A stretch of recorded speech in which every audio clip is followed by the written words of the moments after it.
Oke, halo semuanya, kita kembali lagi di Ilgo Channel ya. Dan sekarang kita mau belajar lagi tentang cara setan menipu ya. Dan cara setan menipu ini, gimana cara setan menipu kita nantinya. Ini kita akan berdasarkan jenis 3 atau dari Adam dan Hawa itu, dari Hawa itu tertipu setan, dan itu akan selalu terulang lagi kan dari Pengkhotbah 1 ayat 9 ya kan. Dan karena itu kita harus mengetahui yang sebelumnya dulu atau yang awal-awal dulu atau patokannya dulu supaya kita bisa tahu yang setelahnya atau yang sekarang ini, karena nggak ada yang baru di bawah matahari itu. Nih kita terus Ecclesiastes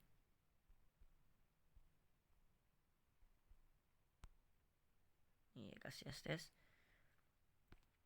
9 ayat 1 ayat 9. Oke, ini bahwa semua yang telah terjadi semua yang telah terjadi akan terjadi lagi, dan semua yang telah selesai, yang done, akan ada lagi, akan selesai lagi, karena tidak ada yang baru di bawah matahari. Oke, dan sebelum kita mau tahu dulu cara setan gimana caranya untuk menipu, kita harus tahu dulu tujuan setan apa. Tujuan setan adalah di Genesis 3 ayat 6, bahwa tujuan setan adalah supaya wanita itu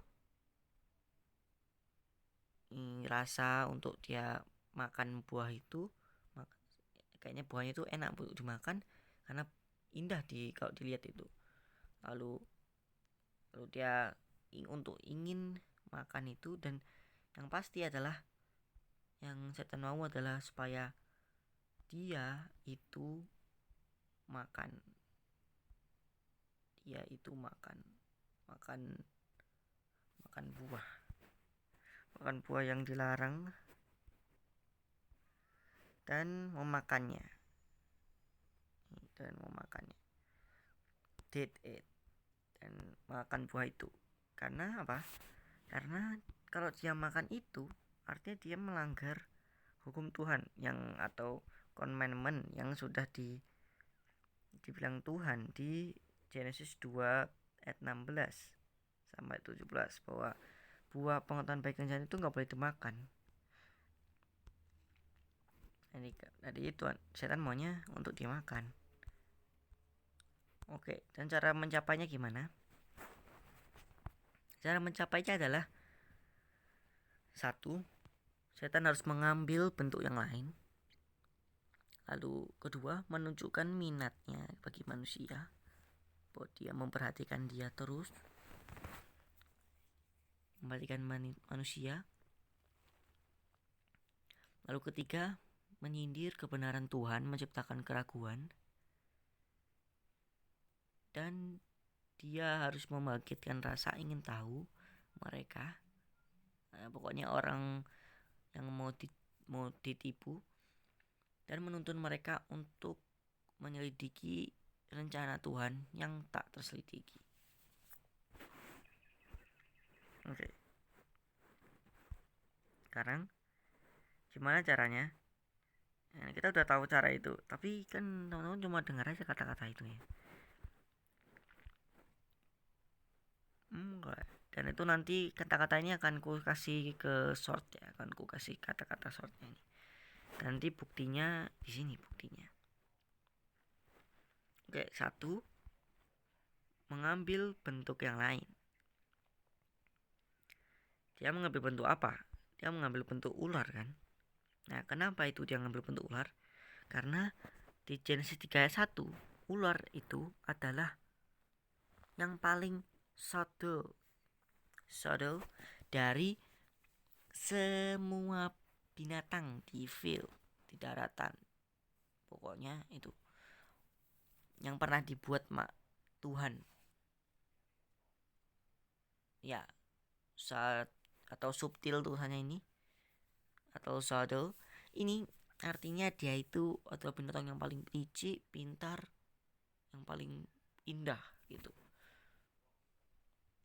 Pokoknya yang bagus, paling bagus gitu bisa dibilang. Seperti itu. Mungkin teman-teman belum pernah lihat ayat ini ya. Ya, soalnya nggak sering ditemui, nggak sering dipakai. Oke. Terus sekarang kedua, menunjukkan minat bagi manusia. Minatnya gimana? Genesis 3:1 juga bilang bahwa di situ dibilang setan atau ular ini bilang kalau bilang ke wanita bahwa kamu apakah semua pohon atau semua buah dari pohon taman ini boleh kamu makan? Nggak boleh kamu makan maksudnya. Apakah dia bilang apakah semua pohon di taman ini kamu nggak boleh makan? Ya, itu salahannya. Karena yang Tuhan bilang semuanya yang di pohon ini kamu boleh makan. Tapi di ayat ini di 2:16 nih boleh kamu makan, tapi pohon pengetahuan baik dan jahat itu yang nggak diboleh, buahnya itu nggak boleh dimakan. Tapi dia bilang apakah semua buah dari pohon di taman ini nggak boleh kamu makan? Jawabannya kan enggak kan. Nah, gimana bisa ular ini bilang itu kalau dia nggak tahu kalau sebelumnya itu Tuhan itu bilang ke Hawa kalau kamu semua buah dari pohon di taman ini kamu boleh makan. Kalau ular nggak dengar itu, Tuhan bilang itu, dia nggak bisa bilang kamu apakah buah dari semua di taman pohon di taman ini nggak boleh kamu makan, ya kan? Nggak bisa, karena tadi kalau nggak dengar, artinya dia memperhatikan terus apa yang dibilang sama Tuhan ke manusia ini.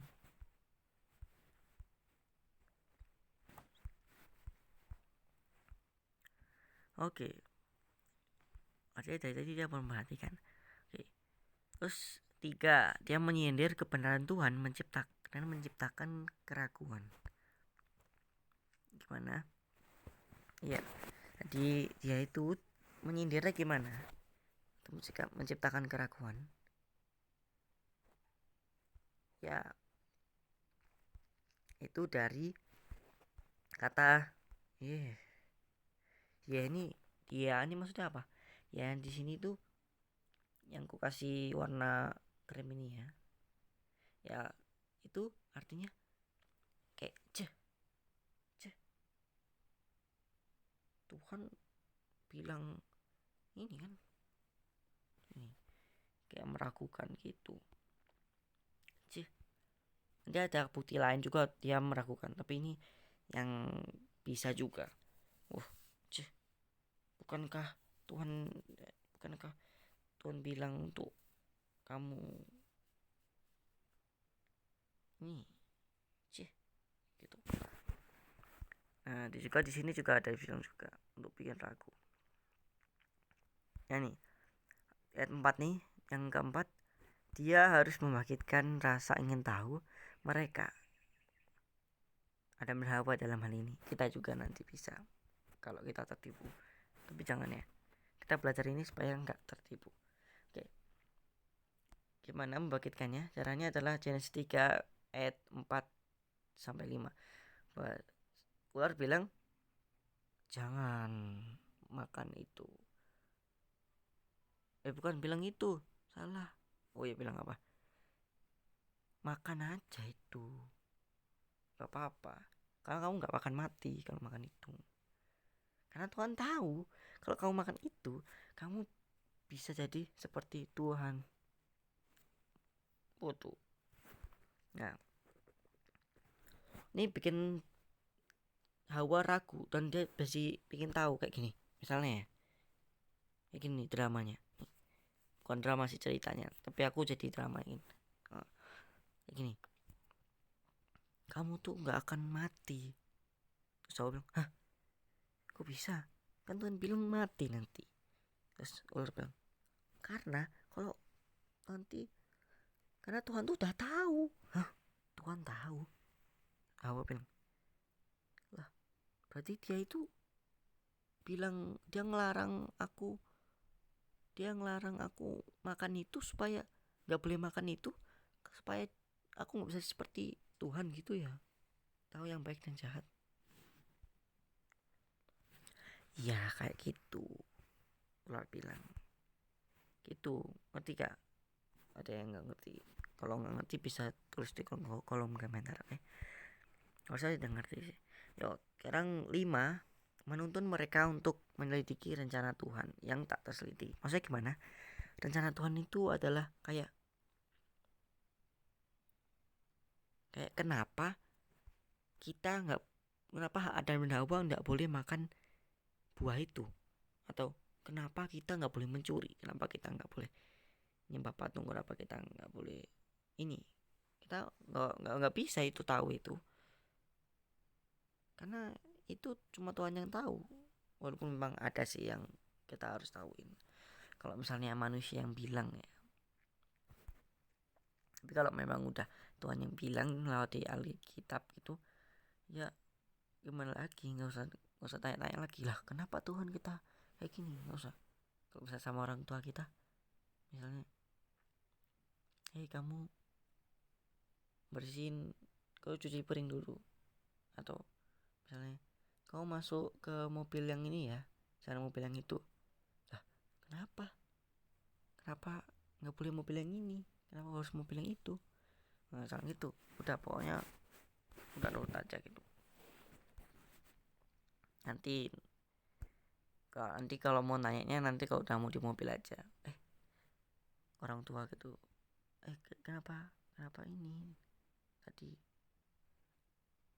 bapak gitu, kenapa harus ini, oh ya karena ini, nah, gitu. Jadi jangan naik gitu. Nah tapi ini untuk melidiki rencana Tuhan yang kita nggak bisa tahu itu, karena dia tuh pencipta, kita ciptaan. Genesis 3 ayat 5, bahwa dia bilang for God don't know tuh bukan nggak tahu, tapi tahu artinya melakukan, tahu, don't know, tahu. Jadi setan ini, ular ini mau ngasih tahu dia rencana Tuhan yang nggak bisa diselidiki. Udah kayak anjing yang mau ngasih tahu, yang mau dibantuin sama manusia, tapi anjingnya malah gigit manusianya, karena anjingnya nggak tahu kenapa manusianya mau nyelamatin dia. Misalnya anjingnya kesangkut di rel kereta api gitu. Jadi kalau kita dari perintahan Tuhan, udah lakuin aja, nggak usah sampai ngomong lagi. Tapi kalau misalnya dari Alkitab yang tersembunyi gitu, kita tetap harus pelajari kenapa ya ini kayak gini. Oh ternyata benar memang ini, artinya bukan sekedar aku nggak salah mengerti gitu, bukan itu pengertian diriku sendiri harus lakukan itu, berarti udah kita lakuin itu, seperti itu ya. Jadi itu caranya setan menipu kita, gimana kita aplikasinya. Jadi tidak mungkin setan menipu kita akan jadi dalam bentuk malaikat, dalam bentuk ular yang kita udah tahu itu nggak benar, tapi bisa bentuk lain lagi. Pikirkan aja lah, renungin aja apa bentuk, karena bentuk itu bisa beda-beda, nggak harus binatang, bisa aja nanti benda mati. Ya pikirlah sendiri apa benda matinya, pasangkanlah dengan dosa-dosa kalian, mungkin ada yang sangkutan sama suatu benda, dan setan bisa dengan bentuk yang lain itu, dan itu akan membuat kita ragu dengan firman-Nya Tuhan,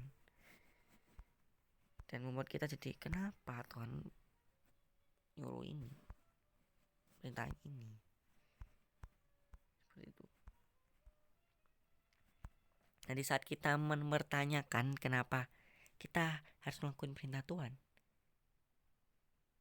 itulah saat itu kita menuju jalan untuk melanggar perintah Tuhan, seperti itu. Jadi di video ini, video 16 menit mungkin, ngasih tahu bahwa udah, kalau misalnya Tuhan udah pasti perintahnya itu, udah lakuin aja, nggak usah apa yang mikir lagi. Kalau itu sudah benar-benar pasti ya, pasti benar-benar kayak ya, ada yang memang ada yang bisa ada yang salah mengerti, seperti ngakuin hal-hal yang lain lah. Oke lah, seperti itu ya teman-teman. Kita udah mencapai, udah bikin 71 pelajaran, udah banyak itu. Kalau teman-teman ada pertanyaan apapun dari Alkitab yang teman-teman mau aku bahas, tulis saja di kolom komentar ya, terserah gimana pun. Oke ya, itu aja, bye bye.